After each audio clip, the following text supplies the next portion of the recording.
Matt Armstrong just pulled off what might be the most embarrassing exposure in hypercar history, and Bugatti's reputation is taking the hit of a lifetime. What was supposed to be a catastrophic gearbox failure requiring $300,000 to fix turned into a 5-pound fuse replacement from Halford's, and the automotive community is absolutely losing their minds watching this unfold. The same transmission problem that Bugatti told owners could only be solved by replacing the entire sealed unit just got diagnosed and repaired in an afternoon using basic tools and a pocket's worth of change, which raises one hell of a question about how many people have been sold six-figure repairs for electrical faults that cost less than lunch. The Veyron in Matt's garage wouldn't shift out of park, and according to Bugatti's official policy, that symptom means one thing across the board: complete gearbox replacement at a price tag that could buy you a house in most cities.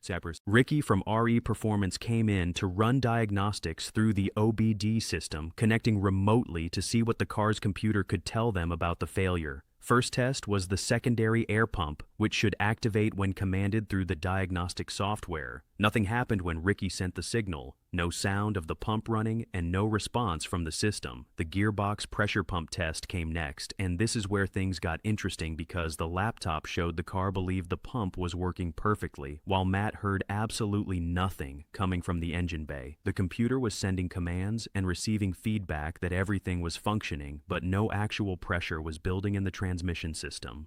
The relay was doing its job by sending power down the line, but somewhere between the electrical signal and the physical pump, the connection was dead. Matt started going through every fuse in the box one by one, testing each circuit because the Veyron didn't come with a proper fuse diagram that labeled what each position controlled. Most of them checked out fine as he worked his way through the panel, pulling and inspecting each one under the multimeter. Then he found the problem sitting in a slot that should have held a much smaller fuse, and what he pulled out was a melted disaster of a 40-amp mini fuse that had clearly been cooking itself for who knows how long. Mini fuses don't typically come in 40-amp ratings because circuits that need that much current use different fuse types, which meant someone had deliberately oversized this fuse after the correct one kept blowing. The logic was obvious and dangerous. When a 10-amp fuse blows, try 20. When 20 blows, try 30. And when 30 blows, just shove in a 40 and hope it holds. That's not how electrical safety works in any vehicle, let alone a $1-million hypercar. Fuses are designed to fail when too much current flows through a circuit because excessive current generates heat that can melt wiring insulation and start fires. Putting in progressively larger fuses defeats the entire protection system and creates exactly the fire hazard that fuses exist to prevent, and the melted remains in Matt's hand proved someone had ignored every warning sign the car tried to give them.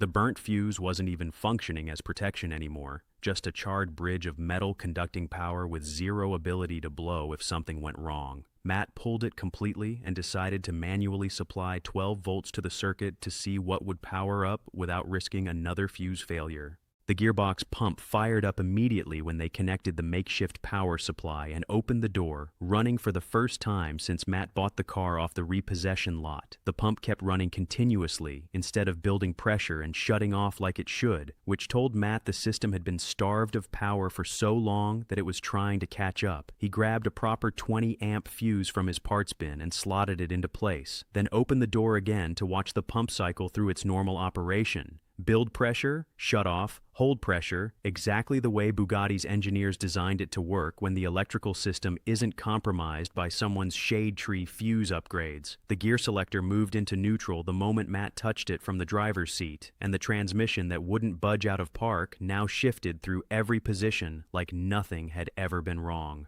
Park, reverse, neutral, drive, sport, every detent clicked into place with the satisfying mechanical precision you'd expect from German engineering. Putting the Veyron up on the ramp was the real test because a transmission can click through gears all day when the wheels aren't loaded, but sending power to all four wheels under the car's weight is where failures show up. Matt shifted into drive and watched all four wheels start rotating in sync, which meant the transmission was distributing torque properly through the all-wheel drive system, and the clutch packs were engaging exactly as programmed. The car that Bugatti said needed a $300,000 sealed gearbox unit drove off the ramp under its own power with nothing more than a fuse that cost less than a coffee. Matt's hands were shaking when he realized what just happened, because this wasn't just fixing a car, this was exposing a business model built on preventing owners from understanding what's actually wrong with their vehicles. The entire diagnostic process from plugging in the laptop to driving the car took a few hours of methodical troubleshooting, not the weeks of teardown and specialist technician time that Bugatti claims these repairs require. £5 for the fuse, and maybe another tenner for Ricky's time remotely accessing the diagnostic system, compared to £300,000 for what Bugatti calls an irreparable sealed unit. The comment section under Matt's video turned into an absolute roasting of Bugatti's repair policies, with thousands of people pointing out that this is exactly why the company fights so hard against independent repair and right-to-fix legislation. One comment captured the previous owner's nightmare perfectly. The guy who let this car get repossessed is currently crying himself to sleep, regretting what he did. That owner probably faced what he thought was a repair bill equal to a mortgage, couldn't justify spending that kind of money on a car he'd already sunk a fortune into maintaining, and let the bank take it back, rather than throw good money after bad. Now he's watching Matt document the entire fix with a £5 fuse from a parts store that exists in every British town, realizing he gave up a Veyron over what amounts to pocket change. Another comment imagined Marte Ramatz seeing the video notification pop up. Bugatti CEO, this guy again. 2,300 people like that one because the community remembers Matt's Chiron rebuild and the absolute fit Bugatti threw over him working on their cars without factory certification. The most brutal comment pulled in 26,000 likes by throwing Matt's achievement directly in Bugatti's face. Bugatti CEO, you can't fix a Bugatti car yourself, Matt. I'll fix two then. That's the automotive world's way of saying everything Marty Rematz claimed about these cars being too complex for independent repair just got demolished twice on camera with millions of people watching. Someone else posted what Bugatti's marketing team must be thinking. Bugatti seeing this video, oh no, not another one, which got 520 likes from people who understand that Matt buying every broken Bugatti he can find and documenting simple fixes is their worst nightmare come to life. The parody comment that really twisted the knife was someone mocking Marte's previous statements with, "You cannot change a fuse in a garage. You need specially trained personnel of which we only have a few. It's not safe. You must bring it in. Signed, Marte Rematz." 91 people liked that one for capturing the exact gatekeeping language Bugatti uses to justify why only their certified technicians can touch these vehicles. What Matt exposed goes way beyond this one Veyron because Bugatti's sealed gearbox policy means they refuse to diagnose individual component failures inside the transmission. Anything wrong with the gearbox equals a complete replacement of the entire unit at £300,000, no exceptions and no troubleshooting to see if maybe it's just a sensor or a pump or a fuse. Matt just proved that policy exists to generate revenue rather than protect customers from botched repairs, because a blown fuse causing the gearbox pump to fail gets diagnosed as catastrophic transmission damage requiring a full replacement.